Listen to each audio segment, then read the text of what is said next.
శ్రీ గోరటి వెంకన్న గారికి. అధ్యక్ష,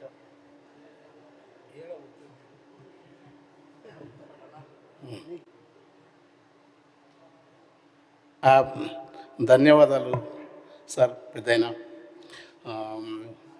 నేను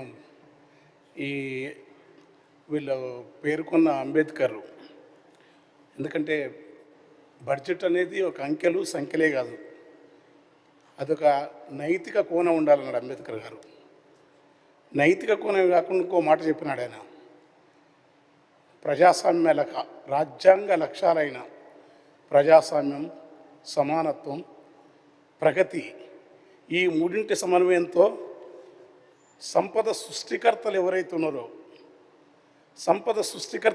ఉన్నారో వాళ్ళు ప్రాథమికంగా వాళ్ళకు చేరిన తర్వాతనే మిగతా వాళ్ళకి చేరే లక్ష్యం మన రాజ్యాంగానికి ఉండాలా అని అంబేద్కర్ చెప్పిన మాటనే. అది నేను కొత్తగా ఉన్నది, అది ఆయన చెప్పడమే కాదు, నోబెల్ బహుమతి గ్రహీత అమర్త్య సేన్ గారు ఒక మాట ఉన్నారు. నా ఆర్థిక ప్రతిపాదనలకు నాకు ప్రపంచంలో వచ్చిన గుర్తింపు కారణం ఎవరంటే, నేను ఆర్థిక పితగా భావించే అంబేద్కర్ నా స్ఫూర్తి కన్నాడు.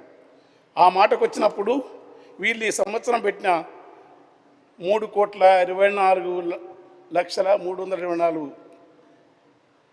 ఏదైతే అమౌంట్ పెట్టినారో, రెవెన్యూ ఏమో 3,24,234 కోట్లు అయితే 2,34,406 కోట్లు. ఇది బాగా అద్భుతమైన లెక్క. కేరళ గవర్నమెంట్ కంటే ఉత్తరప్రదేశ్ గవర్నమెంట్ ఎక్కువ బడ్జెట్ ఉంటుంది, తర్వాత మహారాష్ట్రది ఎక్కువ ఉంటుంది, తర్వాత రాజస్థాన్, గుజరాత్ అవి వస్తాయి. కానీ తెలంగాణ బడ్జెట్ చిన్న విషయం ఏం కాదు, అంకెలు చూస్తే. కానీ 2024-25 ఇంతకుముందు కూడా 25-26లో కూడా ఇలాగనే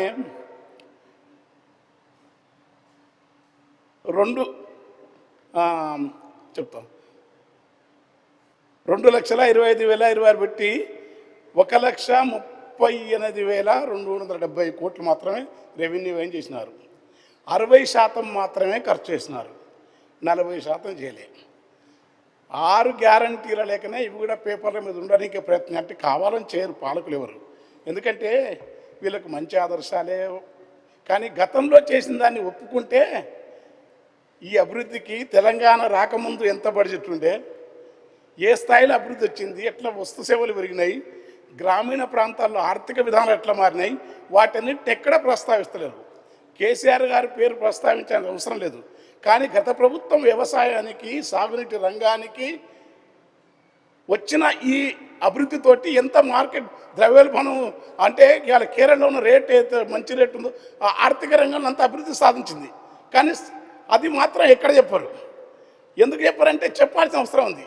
తెలంగాణ వచ్చినట్టుకంటే పరిస్థితి ఇప్పుడు సభ పరిమితి వల్ల, సభ సమయం వల్ల తెలంగాణ ఎట్లున్నది, తర్వాత వచ్చిన ఈ 10 ఏళ్లలో ఏమైంది, ఆ 10 ఏళ్ళ తర్వాత ఏమైందని మొత్తం వివరాల్లోకి వెళ్ళి సమయం తీసుకోవడం భావ్యం కాదు. కనుక నేను చెప్తున్నంటే కేసీఆర్ వచ్చినాటికి, కేసీఆర్ వెళ్ళిన 10 ఏళ్ళ తర్వాత ఇప్పుడు జరుగుతున్న దానికి ఎలాంటి పరిస్థితి ఉంది. నిజంగానే ఇవాళ వీళ్ళు ఇచ్చిన హామీలు నెరవేర్చకపోవడానికి చాలా కారణాలే ఉంటాయి. సంపద పన్ను జాతీయ కమిషన్, ఆ రోజు అంబేద్కర్ అయితే నేషనల్ ఫైనాన్స్ కమిషన్ ఏదైతే ఏర్పాటు చేసినాడో దానికి ఉదాత్తమైన లక్షణాలను, ఉదాత్తమైన ఆశయాలు ఉన్నాయి. జాతీయ ఫైనాన్స్ కమిషన్ ప్రకారం 30 రాష్ట్రాల వాటా 40%, 42% ఇచ్చినట్టు ఇప్పుడు అంత. ఆ రోజు ఆయన చెప్పినాడు, సర్కారీ కమిషన్ చెప్పండి, ఏది చెప్పండి, రాష్ట్రాల వాటా రాష్ట్రాలకు ఇవ్వరు. సంపద పన్ను మన చేతిలో లేదు. సంపద పన్ను మనమేం, కార్పొరేట్ పన్ను మనమేం. ఇవన్నీ ఇక్కడ సింగరేణి మనదే కానీ సింగరేణి కంపెనీ తెలంగాణదైనా సరే కిషన్ రెడ్డి గారు, భట్టి గారు ఇద్దరు వెళ్ళి సింగరేణి బ్లాకులకు బేరం పెట్టేసినారు. ఏ కంపెనీ? ప్రైవేట్ కంపెనీలకు ఇచ్చిన తర్వాత ఉచిత విద్యుత్తోనే ఆ రోజు తెలంగాణ ప్రభుత్వం కానీ గత రాజశేఖర రెడ్డి గారు ఉన్నప్పుడు వచ్చి ఉచిత విత్తన పథకాన్ని రేపు ఈ కంపెనీలు గ్యారంటీగా నైతిక కోణం ఎందుకంటే ఉచిత విద్యుత్తు బడుగు జనులకు చెందాలా, ప్రజలకు చెందాలని వీళ్ళు ప్రైవేట్ కంపెనీలు నెరవేరుస్తారా? నెరవేర్చకుండా నీదైన రాష్ట్రంలో ఉన్న నీ సింగరేణిని నీవెట్లా పెట్టుబడిదారులకు అప్పనంగా అప్పచెప్తావు? ఈ అప్పచెప్పడానికి ఉన్న ఖచ్చితంగా ఇది బడ్జెట్లో ప్రస్తావించాల్సిందే. అది ఎవరైనా వ్యక్తిగతంగా నాకు ఆర్థిక మంత్రి గారు చాలా గౌరవం ఉంటుంది, బ్లాకులు తీసుకోవాలి ఒకవైపు ఇది. తర్వాత రాష్ట్రాల నుంచి వసూలు అన్ని మాట్లాడినారు బడ్జెట్ పేపర్ వస్తే. జిఎస్టీ రాష్ట్ర వాటా ఈ వాటా మొత్తం అప్పనంగా తీసుకొని రాష్ట్రాలకి తెలంగాణ ప్రభుత్వం కేసీఆర్ ఉన్నప్పుడు ఇప్పుడు కానీ ఇచ్చేది ఎందుకు ఆపుతారు? వాళ్ళు ఆపితే అడిగే పని ఏమనుందా? ఎన్ని రకాల వేధిస్తారు, ఎన్ని రాష్ట్రాలు రాజ్యాంగానికి బడ్జెట్కు ప్రజాస్వామ్యానికి ఈ దేశ సంపదను ఏ ప్రజలైతే ఇస్తారో వాళ్ళకి చెందాలి కదా. పాశ్చాత్య దేశాలు అయితే 60% డైరెక్ట్ పన్నులు కడతారు. మన తాను పరోక్ష పన్నులు తప్ప ప్రత్యక్ష పన్నులు కట్టరు. పైగా ఆదాని అంబానికి కట్టే అవసరం కూడా లేదు. వాళ్ళు హాయిగా వాళ్ళ రాజ్యం. ఇప్పుడు అవి పరోక్ష పన్నులు కట్టేది ఎవరు? పేద ప్రజలు. ఏ ప్రజలైతే ఆ పన్నులు కడతారో వాళ్ళకి ఇచ్చే దగ్గర, వాళ్ళకి అందజేసే దగ్గర ఇక్కడ బహుజనుల, బీసీల, ఎస్సీల, వృత్తికారుల, కార్మికుల వీళ్ళ సంక్షేమం పట్ల ఈ పాలకులకు ఏమాత్రం చిత్తశుద్ధి అనేది ఉంది. ఇప్పుడు యుద్ధం మొదలవుతుంది అంటారు. మరి ఇంత బడ్జెట్ రెవెన్యూలు పెట్టినప్పుడు రేపు కూడా పేపర్లు ఉంటే పెరిగిన దానికి వీళ్ళు ఎట్లా ఇస్తారు? రాజీవ్ యువ వికాస పథకానికి చాలా తక్కువ బడ్జెట్ పెట్టినారు. 6,000 కోట్లు. ఎంతమందికి ఆడే రోలు నోరు తెరవదు, రోకలు ఆడదు, రోలు నిండదు, రోకలు ఆడదు. తర్వాత ఎస్సీలకు మాత్రం నాకు తెలిసి ఇది గొప్ప బడ్జెట్. పథకం బీసీలతో పోల్చుకుంటే ఎస్సీలకు మంచి బడ్జెట్ ఉండదు. ఈ బడ్జెట్ను కరెక్టే, మంచి అంటే ఉన్నంతలో ఎందుకంటే మంచిది.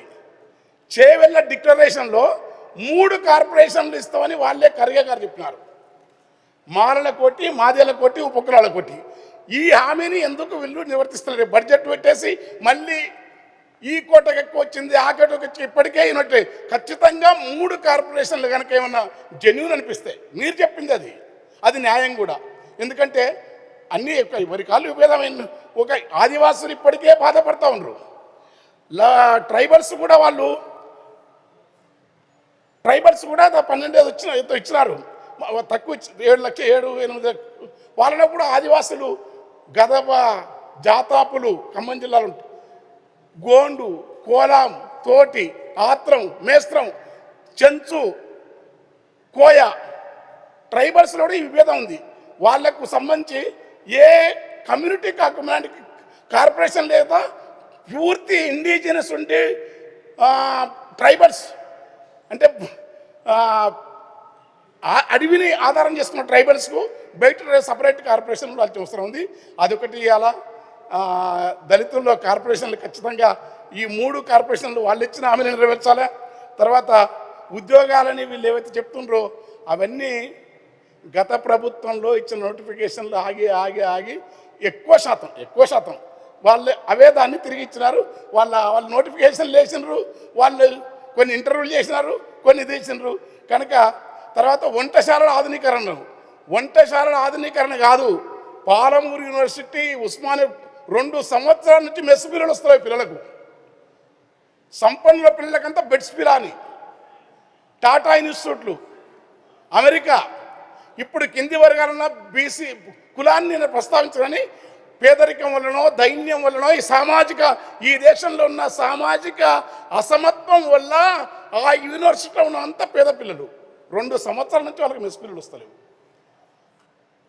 వాళ్ళకు పెట్టకపోతే వాళ్ళు ఎంత మేధా వికసన రాకపోతే వాళ్ళలో జ్ఞానం అయిపోతారు. వాళ్ళకి ఎట్లా మీరు కనుక మెస్సు బిల్లులే లేకుండా ఇన్ని రోజులు ఆపితే తర్వాత వంట రూములు ఆధునీకరణ చేయడం బాగుంది. కానీ కాంట్రాక్ట్ పద్ధతిలో మీరు ఏమైనా ఇస్తున్నారు, ఎక్కడైతుండ్రో నాకు తెలిసిన ఒక సర్వేల మిత్రుడు, ఒక ఎకనామిస్టు, ఒక ఆరోగ్యకర్త చేసిన సర్వేలో అన్ని హాస్టల్లో కల్తీ సరుకులు, నాసిరకం సరుకులు వాడుతున్నారు. కల్తీ వాడే సరుకు అంతా కలిసి ఏమి కొని తిన్నగాని వెంటనే దవాఖానాకి వెళ్తే తినకపోతే తిప్పుడాయరన్నా, ఎవరన్నా తింటేనేమో కక్కుడాయరన్నా. పంచదారలో ఉన్న కల్తీ, మంచినీళ్ళలో కల్తీ, పాలు నీళ్ళ కల్తాయే, పసుపు పొట్లం వల్ల కల్తీ. పండ్ల రసాలు అనుకుంటే విషము తప్ప రసం లేదు. వేరుశనగ నూనెలో ఎముకల పొడి కల్తాయే. పసుపుల కల్తీ. ఈ కల్తీ సరుకులతోని పేద పిల్లలు తినాలా? మనకు మాత్రం ఆర్గానిక్ ఫుడ్లు, ఆర్గానిక్ హోటళ్ళు, ఆర్గానిక్ మంచి ఆర్గానిక్ ఫామ్ హౌసులు, ఆర్గానిక్ ఫామ్ పాలు. ఇప్పటికీ కల్తీనే కాదు, హార్మోన్స్ ఇంజెక్షన్ ఇచ్చి పాలను పొదుగును పెంచితే కొంచెం లాభం వస్తుంది. బ్యానింగ్ లేదు, దానిలో నిషేధం లేదు. కోళ్లకు నెల కోడిని 6 నెలల కోడి నిషేధం లేదు. మరి మీరు పెట్టే బడ్జెట్ అంతా నిఘా ఉండాలి కదా, ఏ ప్రజలు ఏం తింటున్నారు నిఘా ఉండాలి కదా. బడ్జెట్ అంటే కంక్లూడ్ చేయండి. కంక్లూడ్ నేను పొద్దున్న నుంచి మాట్లాడను కూడా అన్నా, కానీ మాట్లాడమన్నారు నాకు. అంటే బడ్జెట్ నడిస్తే దాని చుట్టే మాట్లాడతా. కంక్లూడ్ చేయండి. వినపడుతుంది, ముగించండి. మీకు ఇచ్చిన టైం అయిపోయింది. సాగు విస్తీర్ణం, పంటల విస్తీర్ణం, ఉద్యోగ అవకాశాలు, వ్యవసాయ ఆధారిత పరిశ్రమలు, ఇవన్నీతో పాటు నాకు మాట్లాడాల్సి మర్చిపోయినా మూసి సుందరీకరణ, వ్యాపారాల కోసం అందలాకరణ. వ్యాపారులు మూసి ఖచ్చితంగా సుందరం చేయాలి. నేను అట్లా అనుకో, ఎందుకంటే నాకు వ్యక్తి నాలాంటి వాడు రాజకీయ నాయకులను పేర్లు పెట్టి మాట్లాడను. కానీ మూసి ఎన్ని కిలోమీటర్ల దూరం? సూర్యాపేట దగ్గర 180, 100 తిరిగిపోతే 250. ఈ 56 కిలోమీటర్ల సుందరీకరణ చేస్తే మిగతాదంతా పోయినా. అప్పుడే కేసీఆర్ ఉన్నప్పుడే 13 అవి ఎన్ని ఎంచినది, అది పైసలు కాదు, శుద్ధి మురుగునీటిని శుద్ధి చేసేట్టు పెట్టినారు. అది 32 అవి పెట్టినారు. అది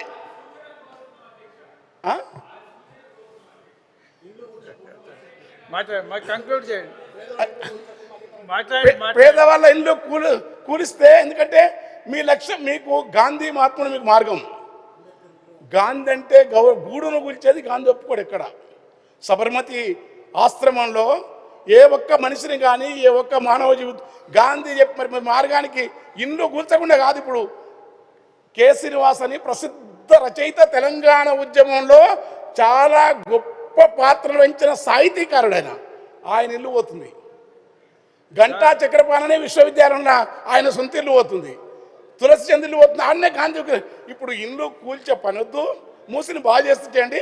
తర్వాత ఇక్కడి నుంచి మూసిని ఎక్స్టెన్షన్ చేసి ఆ మురుగునీరు గ్రామ డంపింగ్ యార్డ్, తర్వాత జవహర్ మీరు ఇంత బడ్జెట్ ఎక్కడన్నా దయచేసి ముగించండి. ఒకటి ఎక్కడన్నా మీరు ప్రజల బడ్జెట్ కదా, ప్రజల కోణం కదా, అంబేద్కర్ మాట కదా చెప్పింది.